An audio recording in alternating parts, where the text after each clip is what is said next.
C'est la première fois que je vais le faire. On verra ce que ça donne. Tu me diras dans les commentaires ce que tu en as pensé. Est-ce que ça va te relaxer, te détendre ou t'aider surtout à t'endormir? On verra. Les lunettes, on va voir. Alors, j'ai ce livre.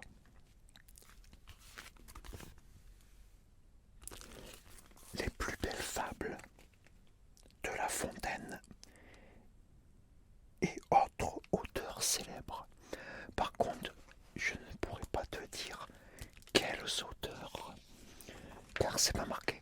Donc on ne sait pas qui a fait quoi. Je vais juste moi te raconter.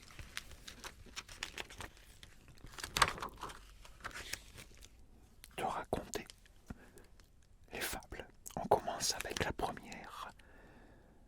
C'est la fermière et la poule. Et tu me diras dans les commentaires si tu connais, si tu sais quel auteur c'est. Comme moi je sais pas. Allez, c'est parti. Une fermière possédait une poule qui pondait chaque jour un très bel œuf. Un jour, la fermière se dit: si je lui donne davantage à manger, peut-être pondra-t-elle 2 ou 3 œufs chaque jour. Alors, elle décida de lui donner triple ration de maïs. C'est ainsi que la poule se mit à grossir tellement qu'elle tomba malade et ne peut plus jamais pondre un œuf. Bien des avaricieux qui veulent posséder plus qu'ils n'ont finissent même par perdre ce qu'ils possèdent.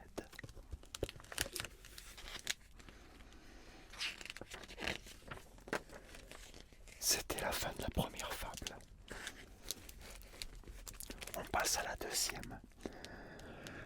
La deuxième, c'est le renard et la tortue. Un renard attrapa un jour une tortue, mais il eut beau la tourner et la retourner, il ne put arriver à ouvrir sa carapace. Il essaya de la briser sur le sol, mais elle résista. Fatiguée de recevoir des coups, la tortue lui dit: si tu me plonges dans l'eau un petit moment, peut-être ma carapace ramollira-t-elle. C'est sûrement vrai, pensa le renard. L'eau ramollit les choses.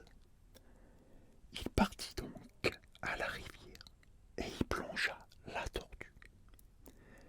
Il la laisserait tremper un petit bout de temps et puis il la mangerait, se dit-il. Mais à peine entrée dans l'eau, la tortue, qui était une tortue de mer et savait parfaitement nager, plongea tout au fond et ne remonta à la surface que lorsqu'elle se trouva bien loin. Alors elle dit au renard: je t'ai donné une bonne leçon. As-tu compris que tu n'es pas le seul animal intelligent sur cette terre?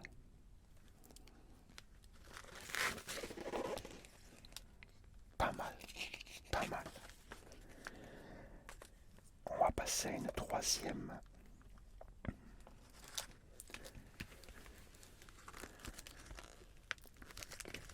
Ça s'intitule Le taureau et le moustique.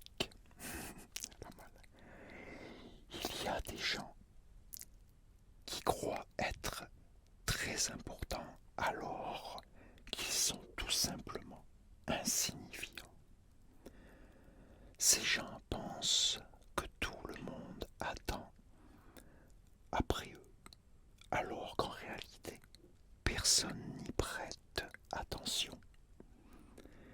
Et on peut aussi remarquer que plus ces gens sont bêtes, plus ils sont convaincus d'être importants. C'est ce que nous explique cette fable sur la corne d'un taureau était jugé, très fier de lui, un vilain moustique. Celui-ci dit au taureau, je te sens fatigué, serais-je trop lourd pour toi? Le taureau répondit, sale bête, il n'y a que toi pour penser ça. Tu crois donc que je t'avais seulement aperçu? C'est que les gens bêtes, plus ils sont bêtes, moins ils s'en aperçoivent.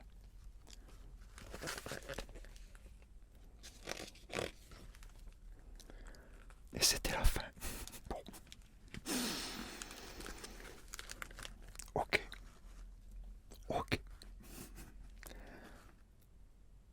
Maintenant, c'est le chat, le coq et la petite souris. Une petite souris sortit de chez elle pour la première fois. La première chose qu'elle vit, ce fut un coq, et en voyant son bec si pointu, sa crête si rouge et son immense queue, elle fut terriblement effrayée. Quelle horreur! Un monstre, pensa-t-elle. Au pied du coq, un gros minet. Tous deux semblaient dormir avec un gentil sourire. Alors la souris pensa,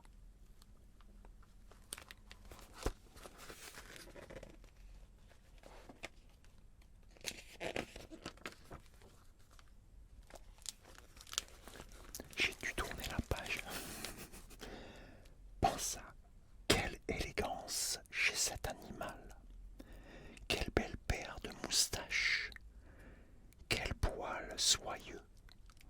En rentrant chez elle, la souris raconta à ses parents ce qu'elle avait vu. Les parents furent effrayés. Malheureuse, s'écria la mère, ne te fie jamais aux apparences. Mais pourquoi, maman? Parce que l'animal à la crête rouge n'est qu'un coq, un animal pacifique, alors que le chat, lui, il est notre pire ennemi. Heureusement qu'il ne t'a pas vu, car tu ne serais pas ici pour le raconter. La petite souris apprit la leçon de jamais plus elle ne se fia aux apparences.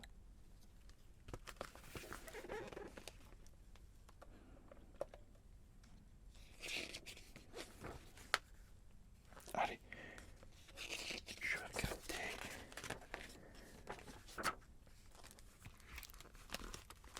Une petite dernière. L'âne flûtiste. Pas loin de chez moi, dans un pré, un âne promenait tout à fait par hasard. Il y trouva une flûte qu'un berger y avait oubliée. Tout à fait par hasard. Il s'approcha pour la sentir. En approcha. Ah, là, ils ont fait une faute là dans le livre. On approcha ses narines et souffla dedans, tout à fait par hasard.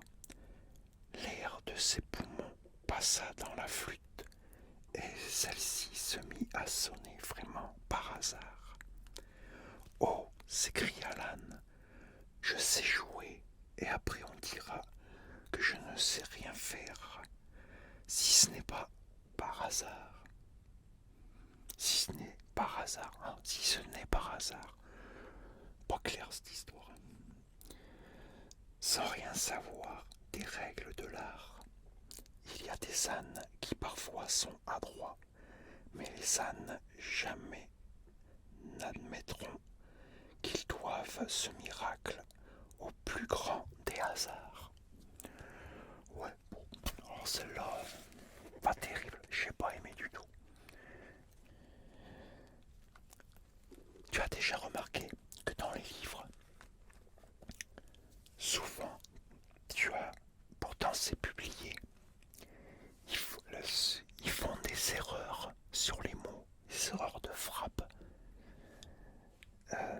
Normalement, t'achètes ce truc-là, ça devrait pas exister, il devrait pas y avoir aucune erreur de frappe sur les mots. Mais bon, bref. Voilà, c'était la première vidéo avec je te raconte des fables. Voilà. J'espère que tu as aimé, que tu as apprécié, que ça t'a relaxé surtout et détendu, que tu as passé un agréable moment avec moi.